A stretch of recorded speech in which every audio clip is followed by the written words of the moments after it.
Yaxşı. Dedik ki, 5-ci əsrdə Afin-Sparta müharibəsi Yunanistanda, belə deyək, Afin şəhər dövlətlərində, Sparta şəhər dövlətlərində nə qədər də Sparta qələbə qazansa da hər ikisi bir növ yorulmuşdu və bezmişdi. Həmçinin bununla bərabərində digər Yunan şəhər dövlətləri zəifləmişdi. Bu vaxt Yunanistanın şimalında, Makedoniya vilayətində 4-cü əsrdə Filip tərəfindən, 2-ci Filip tərəfindən yeni bir dövlət ərəsi Makedoniya krallığının əsası qoyulacaq. Makedoniya krallığı Erdən əvvəl 4-cü əsrdə Filip tərəfindən idarə olunur. Filip Erdən əvvəl 338-ci ildə Xeroneya döyüşü olur. Xeroneya da Yunanları belə deyək də, məğlub edir və Yunanistan şəhər dövlətlərini Sparta istisna olmaqla dövlətlərin varlığına son qoyur. Sparta istisna olmaqla. Filipin Yunan şəhər dövlətlərini belə asanlıqla tutmaq səbəblərindən biri isə o dövrdə Afin-Sparta müharibəsində aristokratiya nümayəndələri müharibələrdən istifadə edib Demosu yenidən hakimiyyətdən nə etmişdi? Uzaqlaşdırmışdı və öz bildiklərini eləyirlər. Başa düşdünüz? Bu isə Demosun nifrətinə səbəb olmuşdu və Filip onların hamısını pulla alırdı. Şəhər dövlətlərdə gecə ilə Demos qapıları açırdı və Makedoniya qoşunları ora daxil olurdu. Bildiniz? Yəni buna görə də Demos asanlıqla, belə deyək də, daha doğrusu Filip asanlıqla Yunan şəhər dövlətləri istiqlaliyyətinə son qoyur. Lakin Filipdən sonra İskəndər hakimiyyət edəcəkdir. Atasını öldürür, mənbələrdə belə bir qeyd olunduğu deyilir, ehtimal olunur.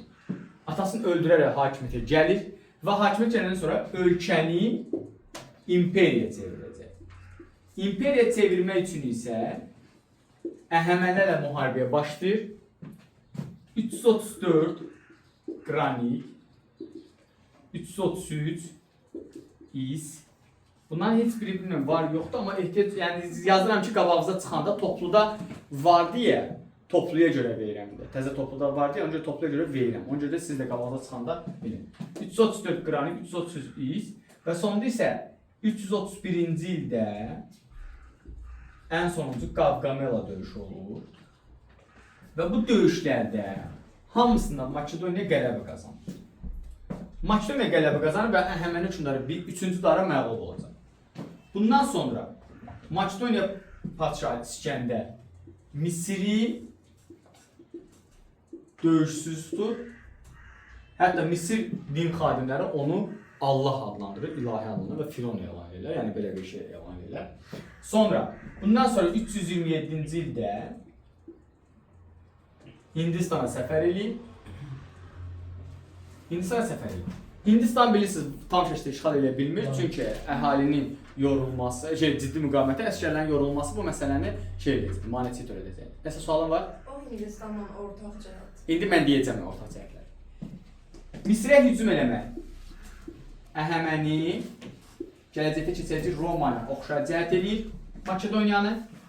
Hindistana hücum eləmək Əhəməni ilə ortaq cəhət edəcək.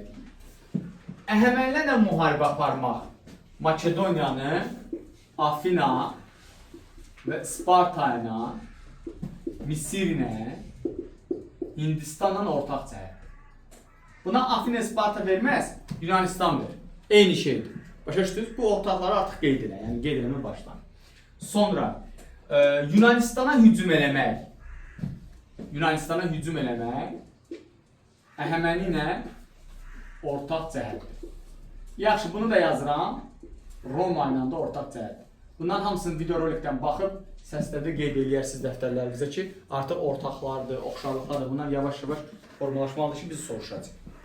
Sonra, dedik ki, 327 Hindistan səfərini şimal-qərbi tutandan sonra geri qayıdarkən vəfat eləyəcəkdi İskəndər. İskəndərin vəfatından sonra bir növ onun sərkərdələr arasında bir münaqişə başlayacaqdı. Amma bir müddəti Perdikli dövlətin vahidliyini qoruyub saxlasa da, amma Perdiklinin ölümündən sonra İskəndər imperiyası parçalanır. İskəndər imperiyasının parçalanması nəticəsində yaranan dövlətlər Suriya və yaxud da Selevki padşahlığı, Misir və Makedoniya padşahlığı yaranacaq. Azərbaycanda isə